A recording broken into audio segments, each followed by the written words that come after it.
My first question is, when you started out in music, people called you Prince. And now I hear Mark, who works with you, calling you Arabian. So what do you like to be called? Arabian Prince or something else? Prince, Arabian, OG. People call me OG now and all kind of names. I don't really care, but you call me whatever, that guy, golfer. Well, whatever it is, thanks for doing this. Obviously, been listening to your music for decades, not just the N.W.A stuff, but JJ Fad, etc. But it's interesting to see how you found success in the tech space. When did you first get into computers? Man, so when I was a kid, my mom's was very overprotective of me because my uncles and cousins were crazy. Like they were the dudes in Compton that would fight the police and do all the dirt in the hood. Like everybody was scared of my family, the James boys. So my uncles didn't want me in the streets. My moms didn't want me in the streets. So they would like pacify me with stuff like electronics. So music, stereos. And I tell people back in the 60s and the 70s, it was a freaky time in music. Everybody was just like, remember like people had, I remember my uncle had like a tripped out room, all psychedelic. And they had like echoes. Like it was like you had this echo box connected to your stereo. So you could make weird, trippy sounds. So I kind of was into that. And I got in trouble for taking apart the box. I was trying to figure out what was going on with this thing. And then they bought me a ham radio and a CB radio. So I got into electronics. But when I turned 15, I was a DJ doing a lot of dances, started making a little money. And I bought a computer. I bought a laptop because I wanted to make music, and I heard that you can sequence because my mother was a piano player and a classical pianist, but I wanted to do electronic beats. So I bought a computer and taught myself how to code so I could sync SMPTE and CV Gate because there was no MIDI back then. It was like MIDI. Wow. It was pre-MIDI because I remember when the first time I went in the studio, they had a Juno 60 keyboard, not a Juno 106, a Juno 60, and it didn't have MIDI. So you had to like sync it. So I had learned all these things in the computers to do all of that. And I became the little nerd kid in the hood that everybody would call on to help them with all their electronics. So that was kind of how I got in. And then the rest was just skyrocketing from there. But there's a big difference between knowing music on computers and knowing early video games and knowing the metaverse and knowing that end of the internet and social media. So what was your jump into realizing, hey, this is more than fun and something to make music on? Yeah, so when we started making records, I'm just going to fast forward a little bit. We were all touring together. Everybody was drinking, smoking, partying and all of that. But there was a movement happening, a gaming movement, right? And I start seeing cats, instead of wanting to party, they want to go to the arcade or they want to play the little handheld Coleco and bet for money. So I'm like, man, everybody's like into this. I'm like, this is like, no offense to people who are on drugs. This is a new crack right here. Like, this is crack. So me being this young entrepreneur kid, I'm like, well, I want to learn how to make this stuff. So I remember buying a Commodore VIC-20 and a Commodore 64. I had a Trash 80, a TRS 80. And I taught myself how to do sprite animation. So I could do these cool little video game type animations. And then I started learning how to code them.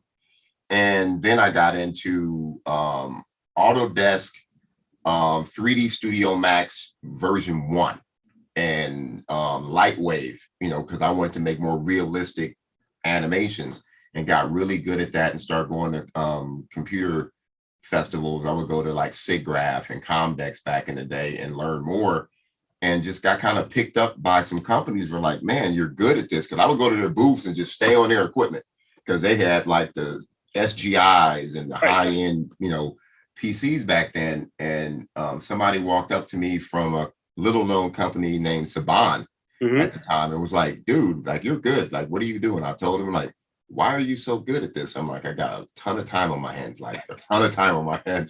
And they invited me to work on the first series of the Mighty Morphin Power Rangers. So I actually started doing visual effects on the Power Rangers and Silver Surfer, Addams Family, Casper. Man, I did all that for all the Fox Morning Kids stuff. And I was still rapping and touring and all of that. And then I found out that they did a deal with Fox, and I would have to go to Fox for meetings. And when I got to Fox, they had just started Fox Interactive. And I'm like, I want to be over here. And they were like, I kept asking, like, how do I, work on video games? They were like, well, you don't have any experience in video games. I'm like, well, neither do you. Like, this is so new. What do you guys know? You got a big company, but you don't know nothing. And I literally went over there as a game tester because they wouldn't let me in. So I part-time was a game tester, man, and got in the door and kind of learned the system. And they were like, man, you know what? We know who you are. You don't need to be over here. And they started kind of moving me up the ladder. So yeah, that's kind of how I got in. That's very similar to your musical background, where most musicians who make it have to make it through the back door. People say, hey, you don't know anything. We don't know anything about you. You got to pay your dues. And then you get in the back door and suddenly everyone wants to know you. So, yeah. So it's very remarkable that you saw this as the future as early as the 1980s. So when did you realize that the future is now?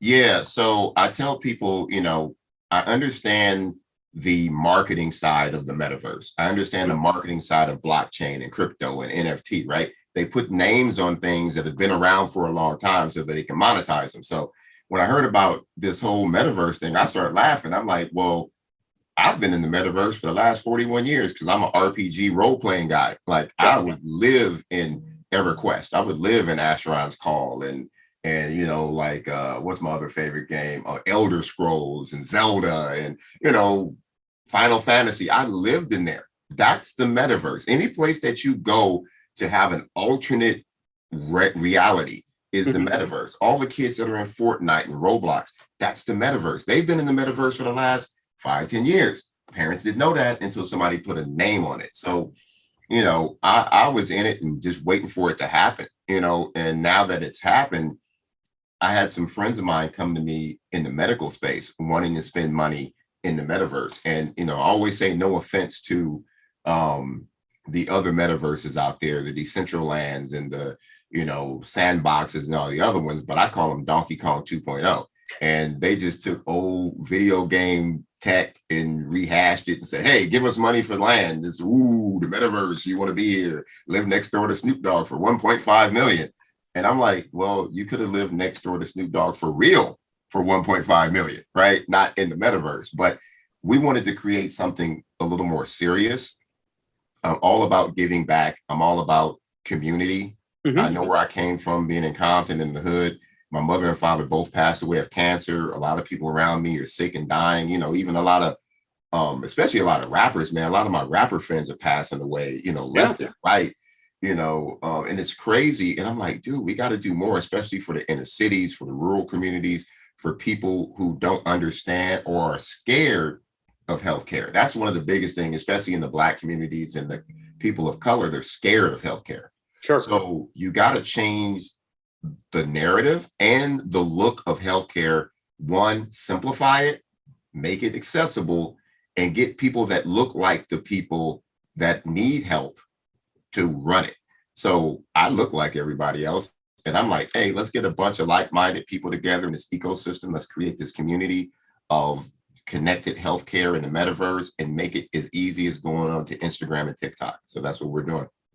So what you're doing now has the potential to be 80 times bigger than anything you accomplished in music. I mean that as a compliment because you're a pioneer of the hip hop genre, which in a way became pop, being how popular, the music out of Compton got in the late 80s, early 90s. So are you okay with that? That eventually people are going to go, wait, he was a rapper too? Yeah, I've always been like a lot of people who didn't know I was in N.W.A or didn't know my background is because early on, my name Prince came from Prince. I was a Prince fan and I wanted to be mysterious. I like women. I want the women to like me, but I want to be mysterious. I don't want to be that guy that is all about fame. I call myself a mixture, and this may be the craziest thing for an ex-gangster rapper.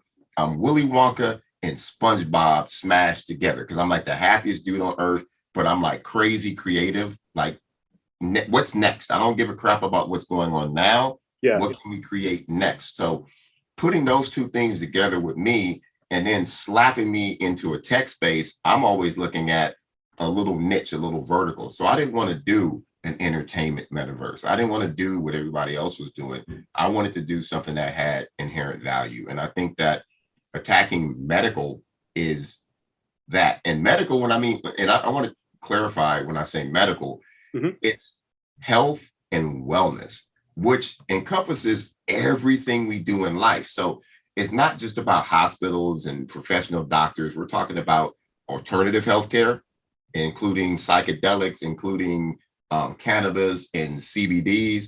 We're talking yoga. We're talking fitness. We're talking entertainment, food, and fashion. Because guess what? When people don't feel good, what do? They eat, they buy, they want entertainment. So all of that is in the healthcare metaverse that we're building. So, well, I have 2 questions, and then I'm going to let you go, because you're one of those people who packs about 20 minutes of information into about 7 minutes. Like you've done this before, like you've done just a few. Oh yeah. And wait, I got to tell you something. It's so funny. Somebody told me today that I might need to get freaking, what do they call it? Training, media training. And I'm like, nope.